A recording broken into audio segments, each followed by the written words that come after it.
Right then guys, as part of a new series here on the channel, I'm going to be bringing you films which never came to be. And the first one is the sequel to Godzilla 1998, titled, or at least dubbed, Godzilla 2. Now, part of this series will just be films which never came to be, scripts which were sequels. They were given a script treatment, but for whatever reason they never really materialized. Things which I can really convey across to you and actually break down and give you a story which we never saw. So Godzilla 2 was the working title of the supposed sequel to Godzilla's 1998. This was going to be the second film in a trilogy. This was the TriStar's deal with Toho, which was to produce a trilogy of films, but it just never happened. It was going to be within a 5-year period. But however, as stated, the films just never happened. They were unfortunately cancelled. I guess unfortunate whether you liked the original Godzilla 1998 or not, but all of the planned projects fell into development hell. And the first of these was Godzilla 2. Now, the studio president of TriStar at the time, Amy Pascal, famously told Entertainment Weekly that if a movie makes 400 million, you make a sequel. It's that simple. Now, even though the studio realised that a profit potential for Godzilla 2 was much lower than had been the case for the first film, they still moved ahead into pre-production. We had producer Dean Devlin and the director Ronald Emmerich on board for the sequel, and a script treatment was written in 1999. However, following that, the film went into development hell because, of course, the original 1998 film was received poorly. No one really wanted it. There was no enthusiasm for a sequel from audiences, theatre owners, or indeed licensees. And when TriStar didn't approve Centropolis' planned budget for the film, Devlin and Emmerich left the project. So, how did this movie come together and what was the script treatment? The script treatment was drafted up by Tab Murphy. This was the writer of The Last of the Dogmen and Disney's Tarzan and the Atlantis the Lost Empire. He wrote the script for Godzilla 2, and the script treatment is as follows. Prologue. Godzilla is dead. Much of Manhattan lay in ruins. Teams of soldiers continue to scour the creature's underground burrows, searching for any remaining eggs or baby Zillas. Life in New York is slowly returning to normal. Nick Tatopoulos is invited to a warehouse where scientists from all over the world are examining Godzilla's dissected body parts. The scientist's excitement is lost on Nick, who feels increasingly distraught over the part he played in helping to destroy such a unique and intelligent life form. He's haunted by the memories of the final look in Godzilla's eyes just before it expired. And when he witnesses half a dozen scientists crawling over one of those extracted dead eyeballs, it's more than he can handle. He makes a quick and brusque exit after turning down an opportunity to head up the research project. Tortured by guilt, Nick sneaks past police barricades into the Manhattan underground to begin a search of his own, hoping against hope to discover some remnant of the now extinct species. His hopes are rewarded when he discovers one last baby Zilla, trapped under some rubble and near death. Nick is able to free the baby Zilla while avoiding its jaws and claws. Although physically unhurt, the baby Zilla is weak from starvation and will die if something isn't done. Later, the butcher at a local fish market watches in astonishment as Nick buys every last piece from his display case. Back in the devastated subway tunnel, Nick feeds the baby Zilla and begins a relationship of trust and mutual respect that will resonate through the rest of the film. Voices suddenly echo from down the tunnel. A dozen flashlight beams sign an approaching squad of soldiers. Nick realizes the baby Zilla will be shot on sight if found by the soldiers, so using the remaining fish as bait, Nick lures the baby Zilla away. The pair manage to reach the surface without being detected, and in the meantime, the baby Zilla has come to believe Nick is its mother, imprinting, now following him everywhere like a lovesick puppy.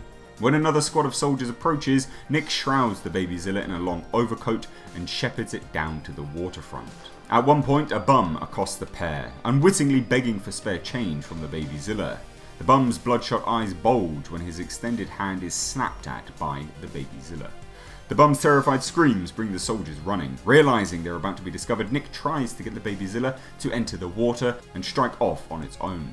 At first, it refuses to leave its mother. Nick is forced to use tough love. He pushes the baby away, screams in anger, even throws rocks at it. Heartbroken, the babyzilla finally slips into the cold water and swims off into the murky depths with mixed emotions.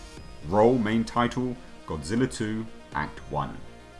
2 years later, a series of strange and inexplicable events have begun occurring around the world. A cruise ship is found adrift off Australia with no soul on board, and the entire population of a village on Fiji has literally vanished without a trace. The village itself, destroyed. An Indonesian jumbo jet is sliced in half at 38,000 feet, and at the crash site, no bodies are found. A global task force is formed to investigate, headed by none other than General Hicks. A strange giant egg is discovered in a downtown park of a medium-sized town in New England, and when word reaches Hicks of the discovery, he sends in a task force to investigate. The investigators reach the town only to discover it destroyed and its inhabitants vanished without a trace.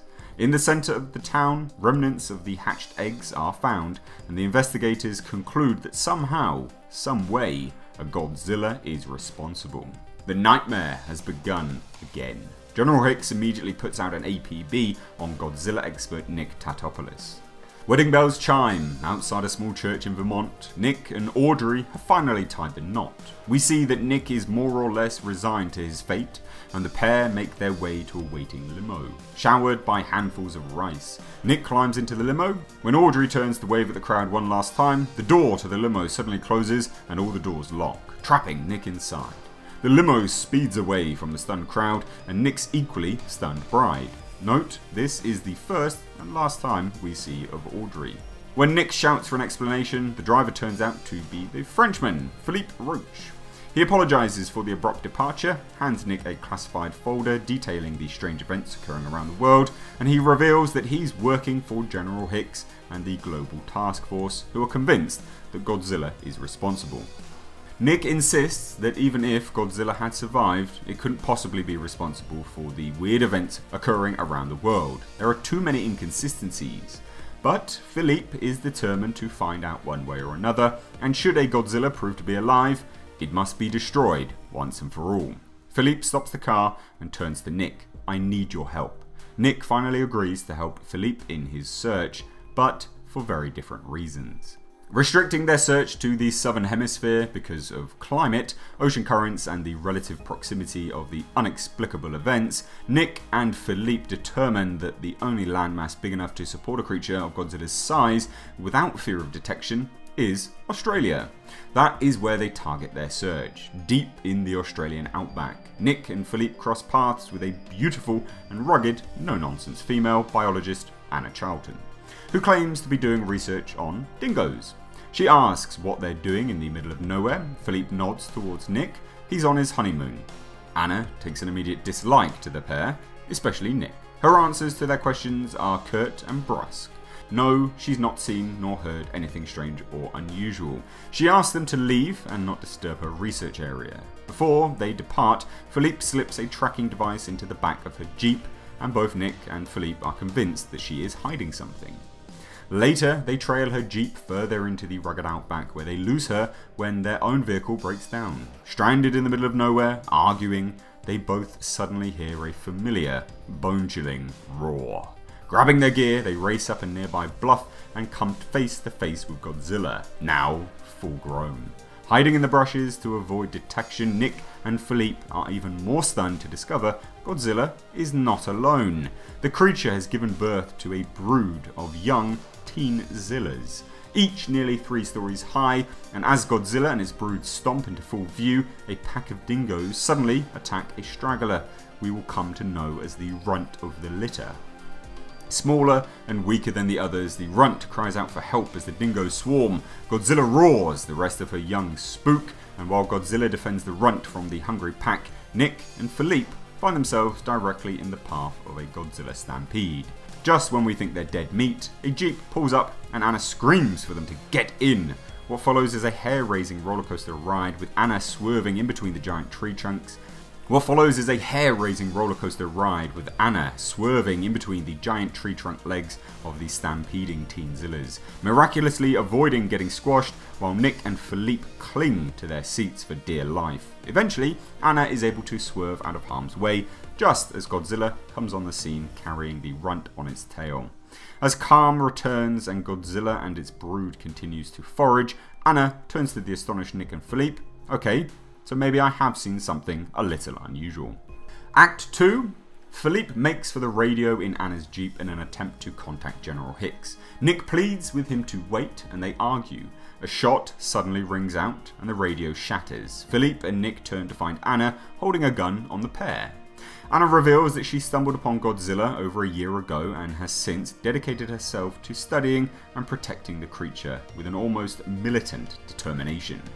She remains hostile towards the pair, especially Nick. Nick tries to convince her that as a fellow scientist, he wants to help preserve the species, not destroy it. He tells Anna he's come to prove that Godzilla and his brood are not responsible for the marauding attacks in the vicinity, but Anna refuses to believe him. She recognizes Nick as the person responsible for the first Godzilla's death. Nick has no choice but to come clean. He finally reveals the secret he's kept from Philippe, that he rescued a baby Zilla in New York 2 years before and helped it escape. The same full-grown Godzilla that is now running loose with a brood of its own. Philippe is speechless. He can't believe that Nick would allow one of the creatures to survive, especially knowing how rapidly they multiply. Philippe is determined to carry out his threat of alerting General Hicks, and Nick suddenly ducks behind the wheel of Anna's Jeep and roars away, realizing he has to do something drastic in order to win Anna's trust and prove to Philippe that Godzilla is essentially harmless. Nick swerves the vehicle and drives straight for the towering 50-story creature. Philippe and Anna watch in horror as Nick drives right up to Godzilla. A roar from Godzilla shatters every window in the Jeep, and Nick hops out and stands before the giant behemoth. Godzilla raises a foot, ready to flatten Nick like a pancake, when it suddenly stops short. Something about this particular human is familiar. In a touching scene, Godzilla recognizes its mother and nuzzles Nick affectionately, much to the utter astonishment of Philippe and Anna. Nick turns to yell to the pair, "You see, he's really very gentle," and at that moment, Godzilla delivers a welcome home roar that knocks Nick off his feet. Sydney, Australia. Another giant egg larva is discovered on the outskirts of the city. General Hick mobilizes his troops and heads down under. Another disturbing message arrives. There's been no word from Philippe or Nick for some time. They seem to have vanished without a trace. Meanwhile, in the outback, Nick has a new problem. Godzilla follows him everywhere, and wherever Godzilla goes, its babies are sure to follow. This makes for some amusing situations, especially when Godzilla insists on sleeping beside Nick. Having won Anna's trust, Nick invites her to study the Zillas up close and personal. She shares some of her findings with Nick, including the fact that a full-grown Godzilla is capable of reproducing only once, and that the size of the brood is determined by carrying capacity of the land. Nick wrestles with his blossoming attraction for Anna. After all, technically he is married, and Nick's attempts at contacting his new wife and explaining his whereabouts are continually met with her screaming at him and hanging up. During this period, Nick tries to convince Philippe that Godzilla is in fact a docile and non-aggressive creature that attacks only when its young are threatened. All three are amazed at the tenderness Godzilla shows its young, especially to the runt. Nick and Anna are certain they're witnessing the birth of a new natural order, that Godzilla is the next step in an evolutionary process accelerated by the nuclear testing fallout. Philippe is beginning to come around, to believe that perhaps there is a place in the world for Godzilla after all. But when Godzilla suddenly steals away one night, leaving its sleeping brood, Philippe once again becomes suspicious. The three follow Godzilla in Anna's Jeep some 20 miles to the deserted north coast, where they watch the giant creature disappear into the ocean. Nick is heartsick. Is it possible Godzilla has been making the various raids in order to feed its brood? Are the Zillas being fed a steady diet of human captives? If so, then there would be no choice left but to destroy them. Suddenly, the ocean is lit up from beneath by bizarre flashing of lights. This is actually the first clue we have that Godzilla can breathe fire. Schools of tuna swarm to the surface. Godzilla explodes out of the water, forcing hundreds upon hundreds of the fish onto the beach.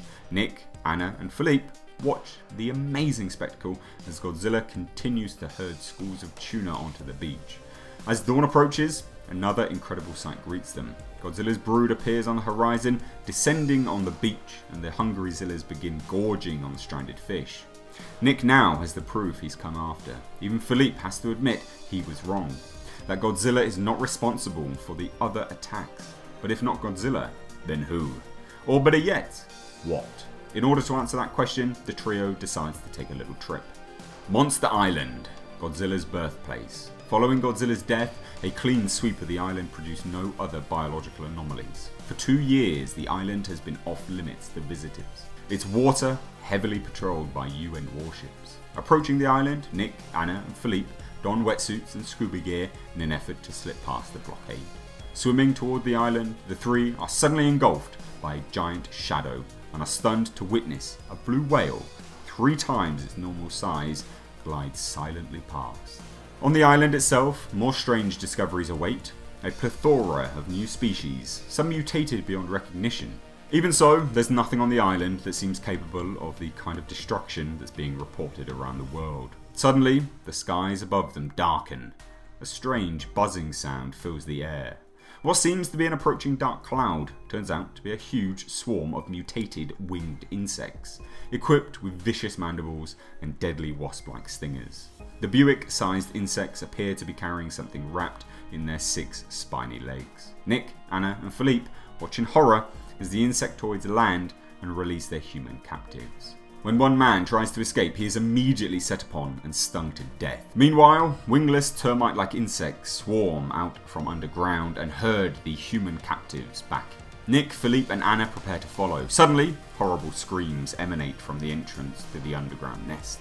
One by one, they die out until an eerie silence is all that remains. And just when things can't get any worse, the queen bitch emerges from the opening, a huge and ferocious looking winged insectoid that the other insects flock around, tending to her every need. She is one nasty bug, and not above dining on her own kind. As Nick, Anna and Philippe look on, the queen takes flight and disappears out over the ocean, heading for God knows where. The horrible realization sinks in. People are being abducted from around the world and brought to Monster Island to be used as food by these horrible insects. Nick and Anna conclude that Godzilla and its brood are the natural predators of these bugs. But because of man's interference, the natural order on Monster Island has been disrupted. With no controls through natural predation, aka Godzilla, these insects will continue to multiply and spread, threatening the entire world. Somehow, Godzilla and its brood must be led back to Monster Island in order to bring the insects under control and re-establish order and harmony in the food chain. Philippe suddenly becomes extremely agitated, insisting they return to the outback at once. Nick and Anna are perplexed by their friend's strange behaviour. Philippe tells them that Godzilla and its brood are in grave danger. The truth finally comes out. Philippe has tipped off General Hicks and the Global Task Force as to Godzilla's whereabouts. Nick and Anna are stunned. Why would he do such a thing? Philippe reveals he was frightened by the number of Zillas they encountered, and, ironically, he had nightmarish visions of Godzilla's taking over the world, which is what prompted his actions. Nick feels betrayed. He and Philippe fight, and Anna breaks it up. She tells them to settle it later. Time may be running out for Godzilla and the world. But they're too late. Nick, Anna and Philippe return to the scene of agonizing devastation. Zillas lie dead everywhere. The countryside is rutted and pockmarked from explosions, and the sudden surprise attack by the Global Task Force has come from ground and air. General Hicks and his troops are advancing on Godzilla and one last baby, the Runt, when Nick, Anna and Philippe arrive on the scene. Nick races past the troops and missile launchers out toward Godzilla and the Runt, causing Hicks to call a ceasefire. Nick looks around at the carnage at the valiant fight Godzilla put up to save its babies. With tears in his eyes, Nick turns helplessly to Godzilla. "I'm sorry." The look in Godzilla's eyes is one of heartbreak and betrayal. It roars in anguish before suddenly burrowing underground and escaping with the Runt. Nick stands alone amidst the devastation, feeling sick. Meanwhile, Philippe is congratulated by General Hicks, but Philippe tells the General they've made a terrible mistake. By killing the Zillas, they have just doomed the rest of the world. Before General Hicks can respond, he receives a message from Sydney. something bizarre is occurring to the giant egg larva. Act 3. Near downtown Sydney, a huge greenhouse-like enclosure has been built around the larval egg, giving scientists an opportunity to study the strange phenomenon in a controlled environment. Tanks and missile launchers surround the enclosure as a protective measure against whatever might hatch from the egg. The surrounding downtown area has now been evacuated, and Nick realizes the egg was laid by the Queen, and it is the first step in what will eventually lead to a worldwide spread of the deadly insectoids. He pleads with General Hicks to destroy it. While the pair argue, the Queen bitch makes a sudden appearance, intent on protecting her egg. She quickly lays waste to General Hicks' troops, and while Nick and Anna and Philippe run for cover, a familiar figure suddenly bursts up through the pavement, Godzilla, and there, hanging onto Godzilla's tail, the Runt. Godzilla goes up against the Queen, and in a spectacular pitched battle throughout downtown Sydney. At one point, Godzilla takes a nasty sting to the throat that temporarily paralyzes it, and the Runt goes to help but is immediately set upon by the vicious Queen. Without hesitation, Anna races forward to aid the Runt, but the Queen succeeds in killing the baby and grabbing up Anna, much to Nick's horror. Godzilla comes to and sees its dead baby. It roars in anguish before turning on the Queen's egg larva and torching it with a burst of atomic fire breath. Wow! The Queen screams in rage and takes wing, Anna struggling in its spiny clutches. Nick, Philippe and Hicks watch as Godzilla dives into the ocean and heads for Monster Island and the final showdown with the Queen. Nick and Philippe put aside their differences in order to go after Anna. General Hicks organises a military rescue led by a squadron of jet fighters. He jumps into an Apache chopper together with Nick and Philippe. As the chopper lifts off, Hicks remembers to give Nick a note that he's been carrying. Nick reads it and his face drops even further. "Bad news?" asks Philippe. "I'm not sure," Nick responds, handing Philippe the note. His marriage has been annulled.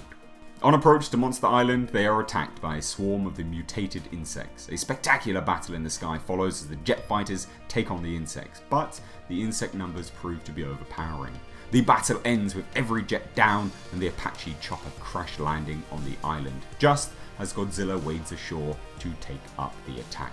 Nick, Philippe and Hicks scramble from the wreckage of the downed chopper as all hell breaks loose. Godzilla is under assault from the flying insects above and the wingless termite-like bugs on the ground. Bursts of atomic fire breath incinerate everything within range, and while Hicks awaits reinforcements, Nick and Philippe make their way into the maze of deserted underground passageways in search of Anna. Pair stumble upon an enormous underground chamber where hundreds of half-starved human prisoners are being guarded by a handful of wingless insects. Using incinerator grenades, Nick and Philippe manage to kill the insect guards, and Nick and Anna embrace in an emotional reunion. Philippe, Nick and Anna begin to lead the others topside when the Queen suddenly appears, blocking their way and trapping them inside the underground chamber.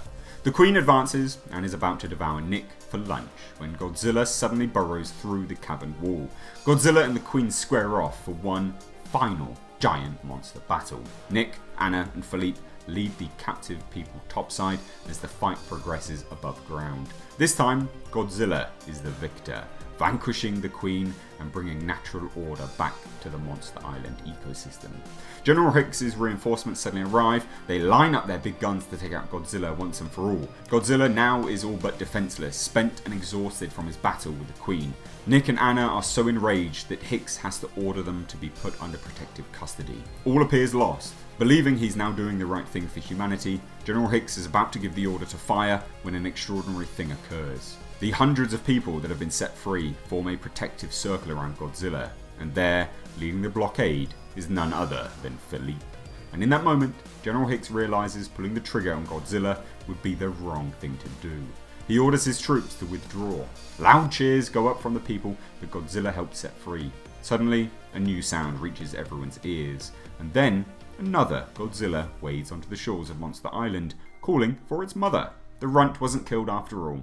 The sight of its baby revives Godzilla, and the pair have a touching reunion.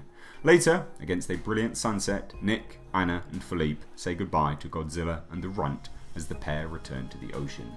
The end.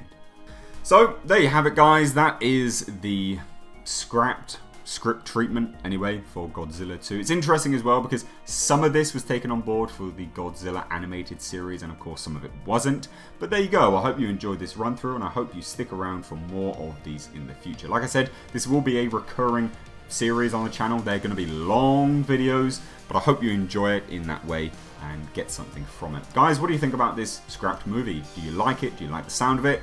It's interesting that they chose to give the atomic fire breath to Godzilla in the second movie. It could be explained in terms of the evolutionary process, but they should have just gave it to Godzilla in the first one and be done with it. But guys, let me know your thoughts down below in the comment section. As always, if you're new here, hit that subscribe button to stay up to date on all the world of pop culture and movie news. If you liked this video and you want to see more, give it a thumbs up, because that lets me know that you did like it and that I can spend the time doing more. If you like what I do here, consider supporting the channel further via Patreon, via the link in the description box. As always, I'm Mr. H. I will catch you in the next video.